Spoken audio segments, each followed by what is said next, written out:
नमस्कार। मध्य प्रदेश का साप्ताहिक मौसम पूर्वानुमान का ये बुलेटिन आप देख रहे हैं मौसम तक चैनल पर। मैं हूं देवेंद्र त्रिपाठी। आज 4 सितंबर है। 4 से लेकर 10 सितंबर तक कितना बदलेगा मौसम का मिजाज, मानसून क्या रिवाइव होगा। जैसा कि मैं अनुमान लगा रहा था कि अच्छी खबर अगले सप्ताह के लिए है, तो क्या अच्छी खबर दिख रही है, इसकी बात करूंगा। उससे पहले एक बार आंकड़े आपको दिखाऊंगा कि क्या स्थिति बारिश की मध्य प्रदेश में अब है। हालांकि आंकड़े कई जगहों पर जहां पर सामान्य बारिश के दिख रहे हैं या सामान्य से ज्यादा बारिश की, वहां पर भी किसान परेशान है, क्योंकि ड्राई स्पेल लंबे दौर से जारी है कई जिलों में, कई राज्यों में देश के।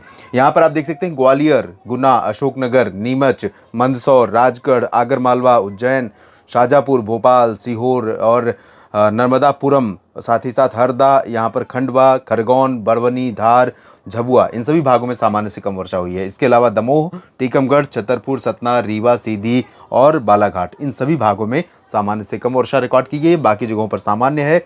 जहां पर सामान्य है वहां पर भी 17% की कमी है। विदिशा में, सागर में 13% की कमी है। इसी तरह से तमाम जगहों पर बारिश की कमी अभी दिख रही है। और अब कैसा रहेगा मौसम आने वाले एक सप्ताह के दौरान, 4 से 10 सितंबर के बीच में, इसकी बात मैं करूंगा। दोस्तों, बादल धीरे धीरे पूर्वी मध्य प्रदेश के ऊपर पहुंचने शुरू हो गए हैं, क्योंकि जो सर्कुलेशन है बंगाल की खाड़ी में नया बना हुआ, उसके प्रभाव से अगले 24 से 48 घंटों में या 36 घंटों में, यानी कि 4 और 5 सितंबर के बीच में निम्न दबाव का क्षेत्र बंगाल की खाड़ी में बन जाएगा और मानसून की अक्षीय रेखा नीचे आएगी। तो उसी के साथ साथ होकर के वो सिस्टम आगे बढ़ना शुरू करेगा, ओडिशा को पार करेगा, छत्तीसगढ़ को पार करेगा। उससे पहले बादल मध्य प्रदेश के पूर्वी क्षेत्रों पर दस्तक देने शुरू कर देंगे। जब बादल यहां पर दस्तक देने शुरू हो जाएंगे कल, तो क्या बारिश भी होगी मैं आपको बता दूं। कल क्या अनुमान है मध्य प्रदेश के लिए, कल और आज, यानी 2 दिन, 4 और 5 सितंबर को, जबकि 5 सितंबर से अनुमान था कि बारिश शुरू हो जाएगी। तो 4 सितंबर को अनुमान यह है कि बालाघाट और डिंडोरी, सिवनी, छिंदवाड़ा, बैतूल, बुरहानपुर, खंडवा, बड़वनी, इन भागों पर कहीं कहीं, अलीराजपुर, धार में भी या हरदा में भी कहीं कहीं पर कुछ बूंदें पड़ सकती हैं, कुछ बादल आ सकते हैं। और कुछ बादल यहाँ पर रीवा, सतना, सीधी, सिंगरौली में भी आज शाम या रात तक पहुंच सकते हैं।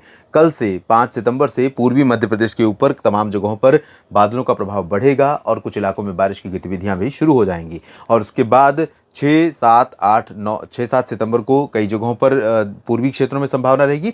और 7 सितंबर से लेकर 7, 8, 9, 10 सितंबर के बीच में पूरे मध्य प्रदेश पर, जिसमें श्योपुर, शिवपुरी, मुरैना, भिंड, ग्वालियर, दतिया, निवाड़ी, टीकमगढ़ और शिवपुरी, अशोकनगर, साथ ही साथ शाजापुर, विदिशा, सागर, दमोह, पन्ना, सतना, रीवा, कटनी, दमोह और ये सीधी, शहडोल, उमरिया, और इधर पश्चिमी क्षेत्रों में भी झबुआ, रतलाम, नीमच और उज्जैन, इंदौर, देवास, शाजापुर, इन सभी भागों में बादल पहुंचेंगे और बारिश की गतिविधियां 7, 8, 9, 10 सितंबर के दौरान राज्य में देखने को मिलने वाली हैं। यानी राज्य के कई जिलों में इस सप्ताह बारिश होने के लिए शुभ संकेत हैं।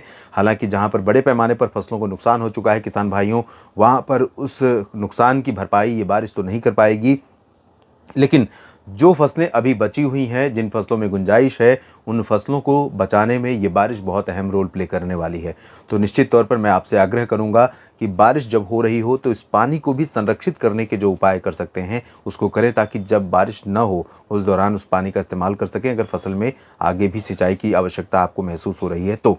इसके अलावा जहाँ पर फसलों को बड़े पैमाने पर नुकसान हुआ है, उसके बारे में आप प्रधानमंत्री फसल बीमा योजना के माध्यम से अगर आपने बीमा करवाया है तो क्लेम ज़रूर करें और पीछे पड़ें, क्योंकि सरकारी सिस्टम है और सरकारी सिस्टम के साथ जो ब्रोकरेज एजेंसियां हैं, जो कह सकते हैं कि मीडियोकर्स, मध्यस्थता करने वाली एजेंसियां हैं, जिन्हें ब्रोकर कहा जाता है, बीमा कंपनियों से एफिलिएट होती हैं और वो बेचती हैं बीमा आपको, वो बहुत लापरवाही करती हैं और आपको क्लेम देने में उनका कोई इंटरेस्ट नहीं होता है।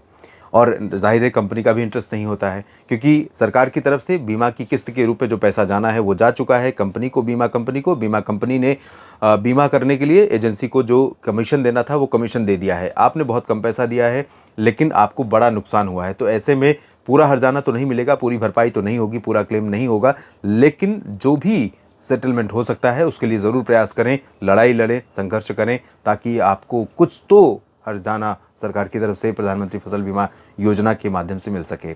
इस वीडियो में फिलहाल इतना ही। जानकारी ठीक लगे तो लाइक और शेयर करना ना भूलें। कमेंट बॉक्स में अपनी प्रतिक्रिया ज़रूर लिखें। धन्यवाद।